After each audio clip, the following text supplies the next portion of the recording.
verdade, nos ensine a te imitar, por aqui em toda parte, nossos pés, boca e mãos, nossa mente e coração, tudo em ti e para ti.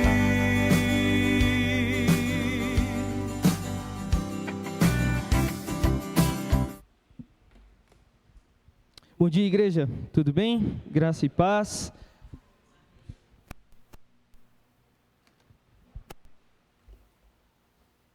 Quem lembra do desenho animado Thundercats?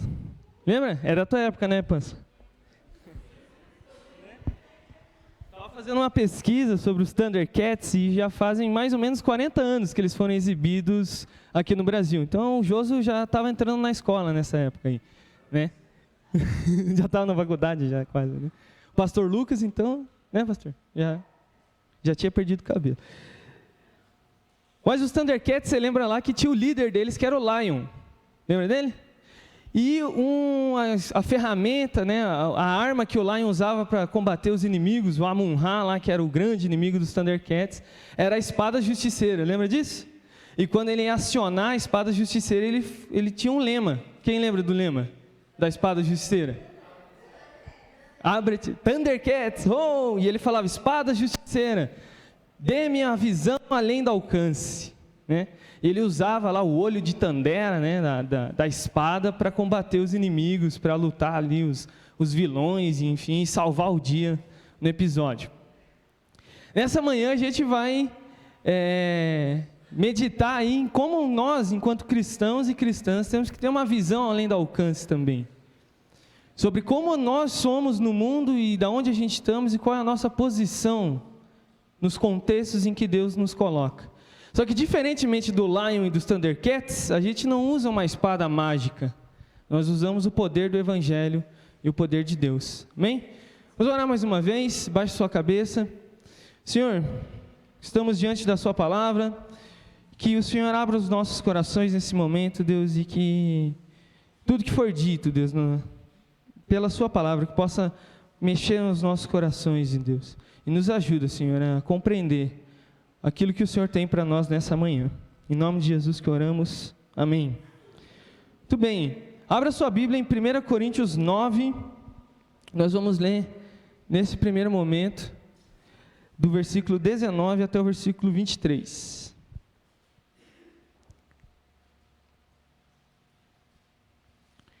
1 Coríntios 9, 19 e 23. Muito bem. Como ter então, e o que vai ser uma visão além do alcance para nós, cristãos e cristãs? Aqui, 1 Coríntios, nesse capítulo 9, se dá para, Madeira, diminui um pouquinho só o ganho, talvez, está dando microfonia aqui, mano, valeu. Aqui é o apóstolo Paulo, ele se colocando diante da igreja de Corinto, não só diante da igreja de Corinto, mas numa situação em que, mais uma vez, como a gente aprendeu nas séries de pregações do ano passado em 2 Coríntios, mais uma vez o apóstolo Paulo, ou antes da segunda carta de Coríntios, defendendo o seu ministério e se posicionando diante das coisas que a igreja e aqueles que criticavam o ministério de Paulo e o próprio evangelho estavam fazendo. Então, nesse contexto, Paulo ele está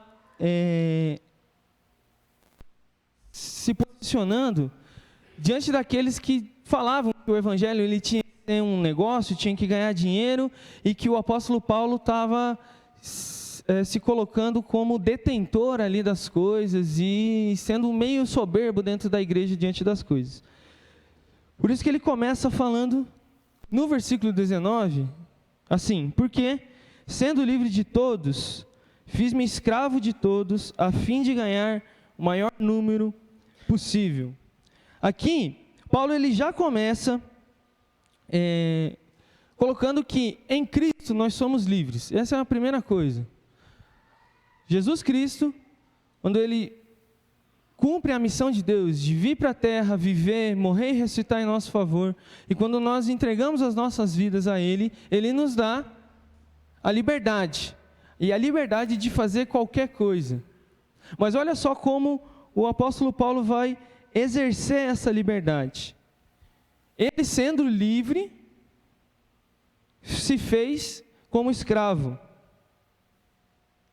E ele se faz de escravo com um objetivo muito específico, que é o chamado que Deus deu para ele, de pregar o evangelho entre os gentios. Isso ele fala nos versículos anteriores, no capítulo 8, mas especialmente no capítulo 9, do versículo 1 até o versículo 14. Ele vai dizer que a essência da vida dele, aquilo que move o coração dele, é pregar o evangelho. Veja ali o versículo 16, 1 Coríntios 9,16. Se anuncio o evangelho, não tenho de que me gloriar, pois sobre mim pesa essa obrigação, porque ai de mim se não pregar o evangelho. Olha o 17. Se o faço de livre vontade, tenho recompensa, mas se faço por obrigação, é porque uma responsabilidade me foi confiada. O apóstolo Paulo, ele tinha certeza daquilo que Deus tinha colocado no coração dele, de pregar o evangelho. E ele fala que se ele faz isso de livre vontade, então ele vai ganhar uma recompensa. E a gente já vai ver o que vai ser essa recompensa ali nos versículos 24, 25. Mas se ele faz por obrigação, é porque era a obrigação que Deus confiou a ele de pregar o evangelho entre os gentios. Então ele não tem escapatória. Por isso que ele diz, ai de mim se não pregar o evangelho. Mas como que o apóstolo Paulo vai fazer isso? Aqui, uma segunda lição. Nós somos livres em Cristo, mas a segunda lição para nós é que, sendo livres em Cristo, nós temos que estar sujeito à pregação do evangelho onde a gente vai estar inserido, onde Deus nos colocar. E aí, irmão, eu não sei como é o seu cotidiano, o seu dia a dia, a sua realidade, aonde você está inserido. Pode ser que no seu trabalho, na sua família, só você seja o cristão, só você seja a cristã. Ou você tem o privilégio da sua família toda, mas enfim, você, em algum momento da sua vida, você vai ter contato com alguém que não conhece a Cristo. E ali, nesse relacionamento, você tem que ser testemunha de Cristo, você tem que ser luz para a vida daquela pessoa. Tem uma canção que se chama Fogo, só que essa canção não tem nada a ver com fogo do Espírito Santo, não tem nada disso. O autor da canção, Tiago Arraes, o nome dele, ele começa falando que nós somos náufragos em uma terra onde a ganância é lei. Nós somos assim, irmãos. Nós somos, em Cristo, enviados para viver em uma terra onde a ganância, a violência, a vida longe de Deus é a lei. Não é verdade? Você não vê as notícias, você não sabe de pessoas em que estão distantes de Deus e vivem de forma distante de Deus. Então essa canção, ela começa falando isso, que nós somos enviados, nós somos náufragos em uma terra onde a ganância é lei. E o apóstolo Paulo, ele vai falar disso a partir do versículo 19. Acompanha comigo. 1 Coríntios 9, 20, perdão. Para com os judeus, me fiz como judeu, a fim de ganhar os judeus. Para os que vivem sobre o regime da lei, como se eu mesmo ainda vivesse, para ganhar os que vivem debaixo da lei. Embora eu não esteja debaixo da lei. Aos sem lei, versículo 21, como se eu mesmo o fosse, não estando sem lei, para com Deus, mas debaixo da lei, para ganhar os que vivem fora do regime da lei. O apóstolo Paulo, ele vai se colocar diante de 3 situações, e a gente vê as 2 primeiras aqui. Primeiro, diante dos próprios judeus. Ele vai anunciar o evangelho entre os judeus. Os judeus, o povo de Deus do Antigo Testamento, escolhidos para ser a nação santa, o sacerdócio real. Aqueles que vivem ainda debaixo do regime da lei. Mas quando ele fala que ele vai se tornar como um judeu para ganhar os judeus, e ele vai viver sobre o regime da lei, como se ele ainda estivesse no regime da lei, é o que a gente chama de contextualizar a mensagem do evangelho. Ele está diante de pessoas que ainda se apegavam à lei de Moisés, que ainda achavam que o Messias não tinha se revelado ainda, que o Salvador não tinha vindo ao mundo. Mas ele está diante dessas pessoas para deixar claro que o Messias veio, que o Salvador veio para o mundo. E esse Salvador é Jesus Cristo. Para fazer isso, ele tem que conhecer aqueles que ele está falando. Nesse primeiro momento, nessa primeira circunstância, ele está falando para os judeus. Ele conhece a cultura judaica, ele era um judeu. Ele sabia da lei, ele era um mestre da lei. Filipenses 3, ele vai falar disso. Ele conhecia os costumes, porque ele era do povo. Então ele está trazendo a mensagem do Evangelho para um povo que não cria que Jesus Cristo era o Senhor e Salvador da vida deles ainda. Só que para isso, e aqui já, para termos uma visão além do alcance das nossas vidas, a gente precisa conhecer onde a gente está pisando. Ou, parafraseando a música, a gente precisa saber por quais águas a gente está navegando. E é uma terra onde a ganância é a lei, onde a violência impera, onde o conhecimento sobre quem é Deus e quem é Jesus não existe. Mas nós somos os navegadores que vão levar a mensagem do Evangelho para aqueles que ainda não conhecem, amém? Então, para isso, ele precisa conhecer aqueles que ele está falando. Segunda circunstância que ele vai colocar é dos gentios, daqueles que não conhecem a lei, que não conhecem quem é Deus, quem é Jesus. O Alisson leu na abertura do culto Colossenses 1, falando que é esse evangelho que é pregado entre os gentios. E é isso que Paulo vai fazer. Quando Paulo escreve que aos sem lei ele vive como se fosse um, porque ele está, mais uma vez, trazendo a mensagem do evangelho para a vida daquelas pessoas. Ele está contextualizando o evangelho para aqueles que não conhecem. E você já deve ter passado por alguma circunstância assim, que na hora do seu testemunho, na hora da sua evangelização, o pastor Rocha deve ter inúmeras histórias assim, né, pastor? O ministério de música e tantas outras coisas. De você ter que explicar o evangelho, ter que anunciar sobre quem é Cristo, para gente que não conhece quem é Jesus. Uma vez eu escutei de um missionário, o cara foi no interior do Piauí falar de Jesus, e a pessoa que estava sentadinha lá coçou a cabeça, o pastor Maia conta essa história, né? Falou, Jesus é o cara que vende água para a gente, eu acho, né? Porque eu não conheço quem é Jesus. Isso é no nosso país, no Brasil. Os caras não sabem, muitas pessoas não sabem quem é Jesus, ou ouviu dizer quem ele é. Mas aqui Paulo está falando, eu vivo como se fosse um, porque assim eu vou ganhar a vida deles. Muitas vezes, ou na verdade todas as vezes, essas pessoas, elas vivem nessa terra onde a ganância é a lei, perdidas, sem saber para onde estão indo. E a música continua falando que eu ouço o choro da angústia de um povo que é escravo, que desconhece quem estão presos e seguem a vida assim. Nós somos aqueles que têm que mostrar a prisão em que o pecado está na humanidade ainda. Dessas pessoas que nem sabem que estão presas e que vivem a vida, continuam vivendo de uma forma como se isso não os afetasse. Mas o eu lírico da canção diz que ele escuta o choro da angústia. Por isso que a gente tem que ter sensibilidade, irmãos. Por isso que a gente tem que ter uma visão além do alcance daquilo que nós somos. De tirar de nós aquilo que a gente achar que pode ser o nosso direito de liberdade, nosso direito de expor as nossas ideias. Se vivermos em um contexto em que não exista liberdade para a fé cristã, que assim seja, porque assim vai ser o anúncio do Evangelho.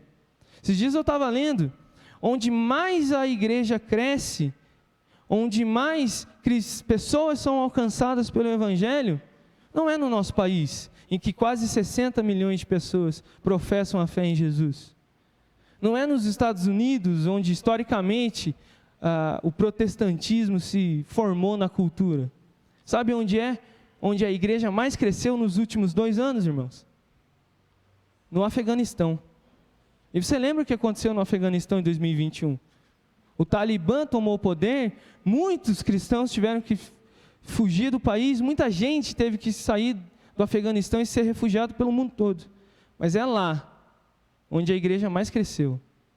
O segundo lugar é a Coreia do Norte, que a gente sabe é uma ditadura há mais, sei lá quanto tempo. Na China, onde a igreja não é permitida, é onde mais a igreja está crescendo. É onde mais gente tem percebido que vive numa terra onde a ganância é lei, onde as pessoas ainda estão presas, onde ainda elas são escravas e ainda não conhecem essa situação. E Paulo está se colocando aqui, diante dessa circunstância dos gentios, dele ser a resposta para isso.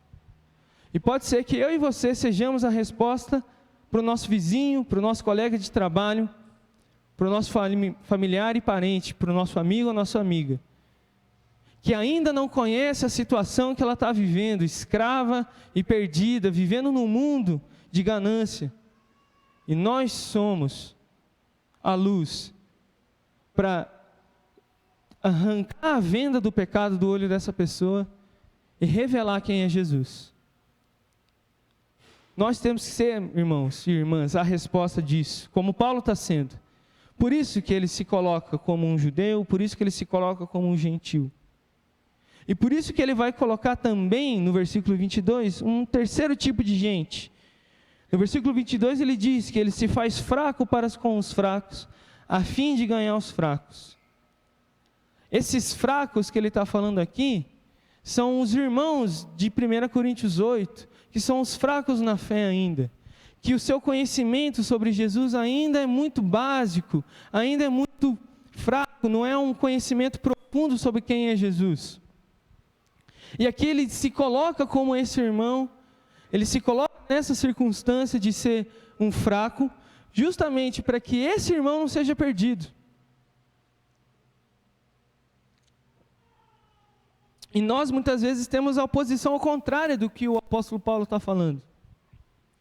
Muitas vezes a gente se comporta por eu saber quem é Jesus, por eu ter um conhecimento a mais sobre quem é Deus, por eu já ter estudado profundamente as Escrituras, por eu já ter pregado em 50 milhões de países diferentes, por eu já estar na igreja há 30 ou 40 anos, muitas vezes a gente se coloca numa posição de arrogância e de saber que eu sei mais do que o meu irmão, do que a minha irmã.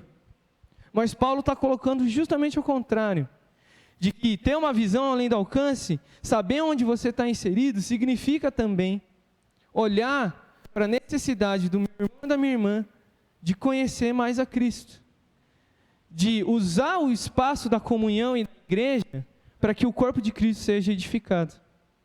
E é minha e sua responsabilidade para isso. É minha e sua obrigação de saber que se há entre nós irmãos fracos na fé, de que essa pessoa ela cresça no pleno conhecimento de Cristo Jesus.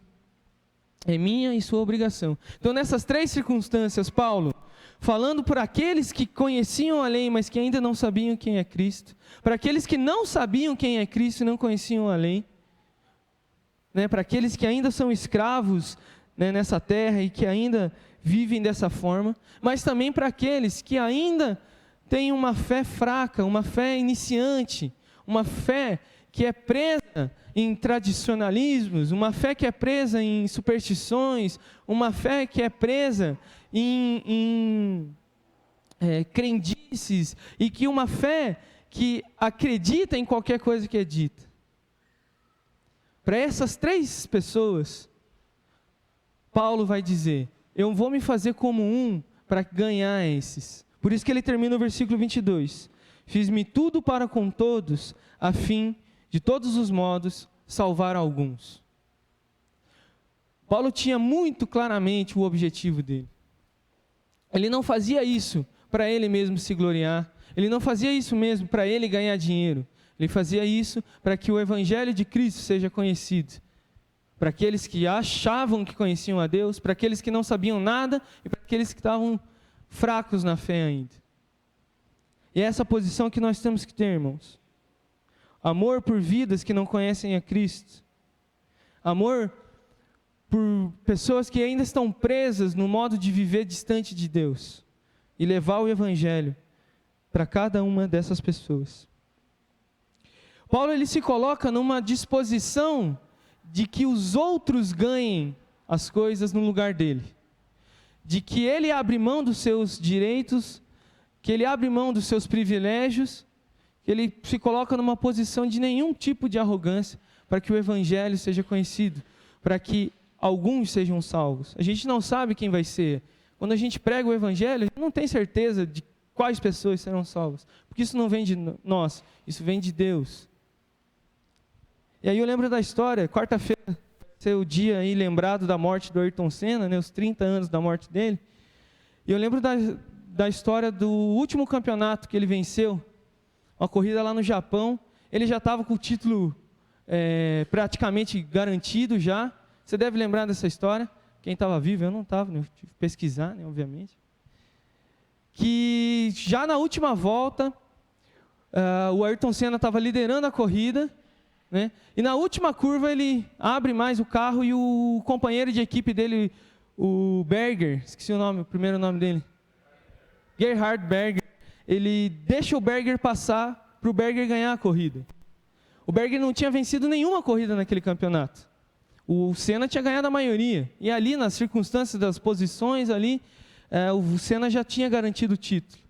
E o Berger ganha a corrida. E diz que até na hora ali ele não gostou muito disso, né? Porque ganhou, porque o Senna deixou ele ganhar, né? Mas o Senna abriu isso. E eu estava vendo o vídeo da narração do Galvão Bueno. E quando o Senna faz a curva mais aberta, o Berger passa, o Galvão fala, eu sabia que ele ia fazer isso. Isso que o Senna, ele já era o vencedor do campeonato.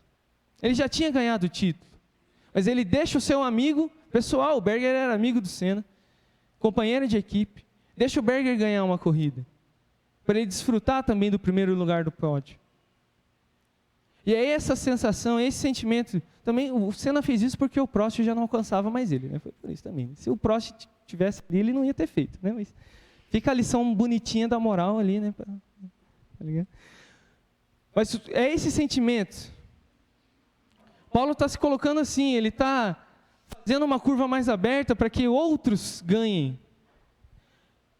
Talvez é isso que ele queira dizer quando ele diz em Romanos 8 que nós somos mais que vencedores. Aquele que é mais que vencedor, ele não precisa ganhar mais, porque ele já venceu.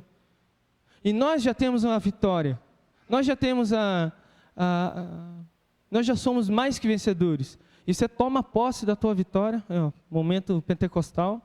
Você toma posse da tua vitória, e sabe qual que é a sua vitória, irmãos? A salvação em Cristo Jesus. Essa é a sua posição de mais que vencedor. Você tem uma ideia?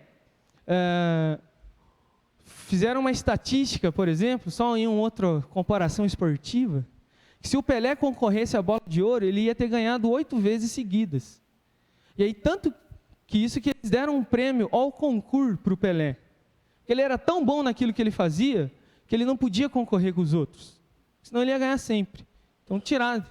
Por isso que depois que surgiu esse prêmio, deram esse prêmio de melhor de todos para o Pelé. Essa ideia de um mais que vencedor. O cara não precisa concorrer, porque ele já sabe a posição dele.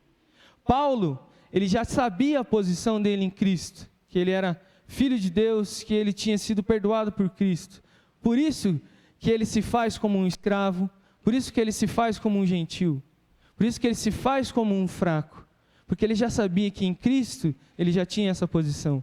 E para isso ele usa esse sentimento de deixar os outros ganharem, para que essas vidas sejam alcançadas pelo Evangelho e para a glória de Deus. Por isso que no versículo 23,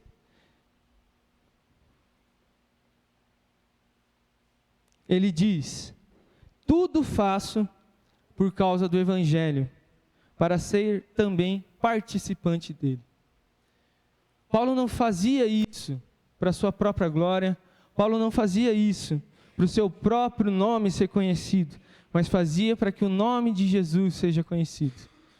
Por isso que como o Lion usava a espada justiceira para vencer os inimigos e fazer a visão além do alcance para achar ali como derrotar os inimigos, Paulo está falando que o evangelho é a visão além do alcance, de que o nosso próprio orgulho não tem que existir, que a nossa própria posição não tem que ser considerada, mas para que, a fim de que o evangelho seja anunciado, vidas sejam alcançadas, para que essas pessoas também sejam achadas no livro da vida, como vimos semana passada. Para que, como o nosso irmão Madeira pregou no início do mês, aquelas pessoas que são desconsideradas da sociedade tenham um genuíno contato com Cristo.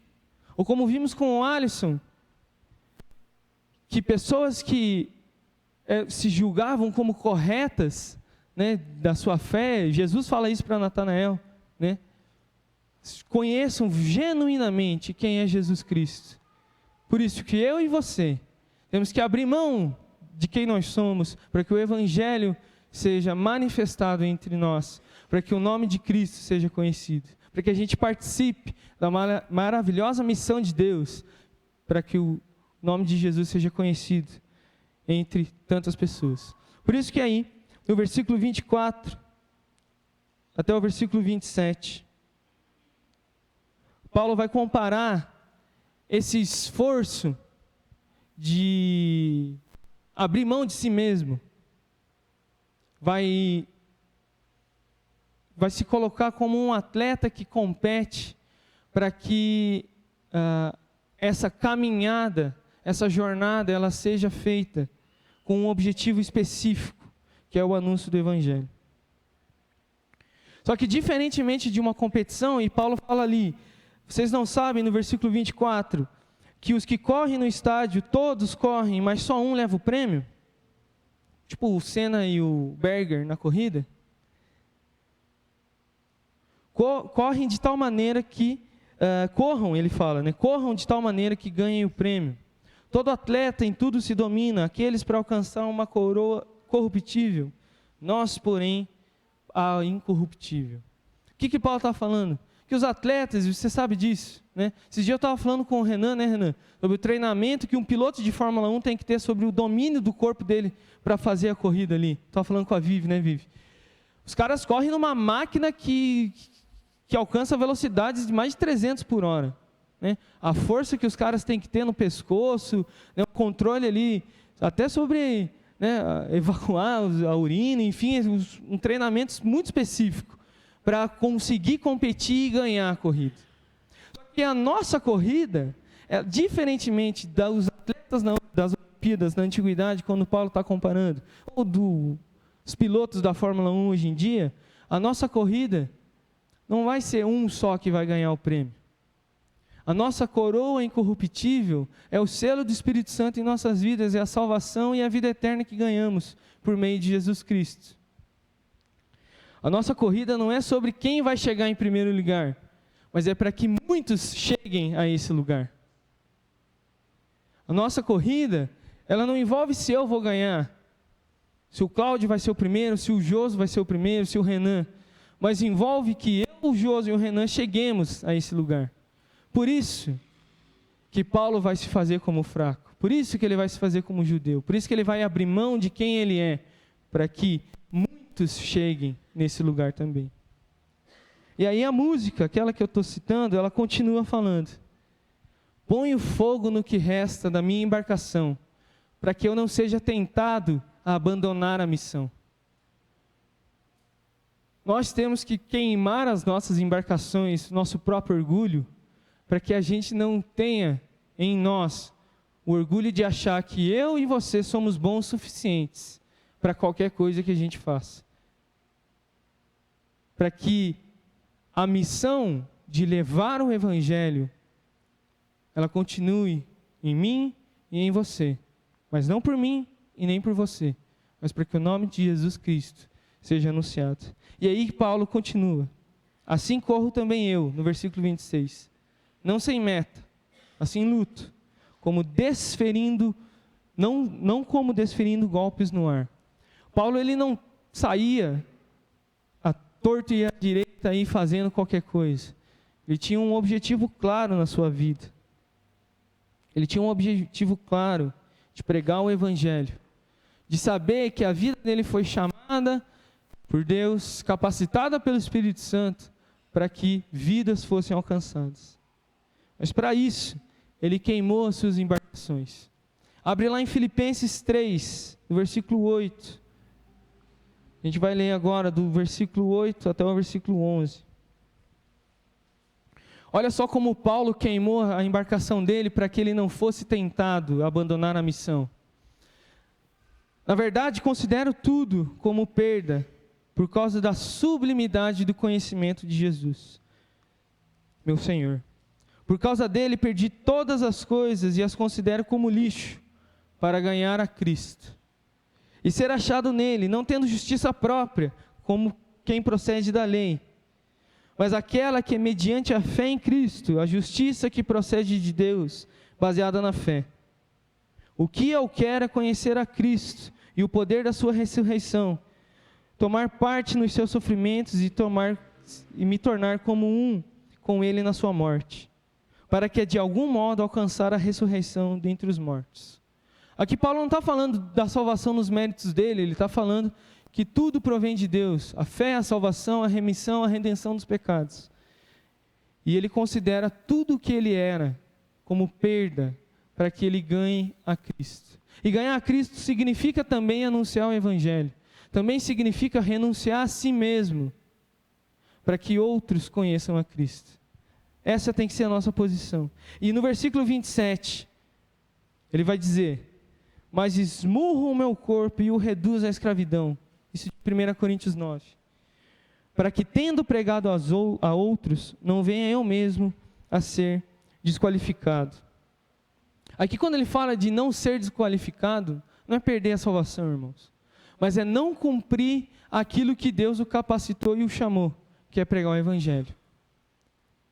Por isso que ele reduz o corpo dele à escravidão. E essa palavra esmurro, no original, significa um soco no olho. Sabia disso? Ele deixava o olho dele roxo, para que ele não fosse tentado a abandonar a missão de pregar o Evangelho e de fazer o nome de Jesus conhecido. Essa mesma ideia, ela está presente lá em João 3,30. Quando João Batista, vendo quem era Jesus, quando João Batista ali, sabendo também da sua missão e da sua importância de preparar o caminho para o Salvador, ele diz, e a gente canta essa música: convém que ele, Jesus, cresça, você sabe o final do versículo, e eu diminua. Isso, irmãos, é essa posição que nós temos que ter.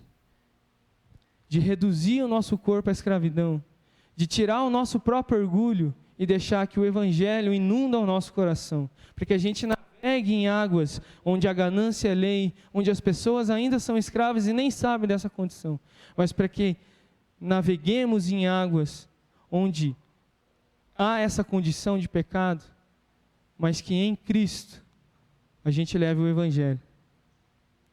Isso não significa que Paulo está desconsiderando características do Evangelho, mas o barco da vida de Paulo, sem orgulho, ele está ancorado firmemente no Evangelho de Jesus. Por isso que é fundamental, irmãos, também conhecermos quem é Jesus. Por isso que é fundamental conhecermos o Evangelho. E conhecer o Evangelho significa renunciar a nós mesmos. E termino agora citando Mateus 16, 25. Você sabe de cor esse versículo também. Pois a quem quiser salvar a sua vida, a perderá. E quem perder a vida por minha causa, esse a achará. Essas são as palavras do nosso Senhor Jesus Cristo. Se você quer ganhar a sua vida, irmãos, se você quer saber para que você existe, olhe para Jesus Cristo, a âncora do nosso barco.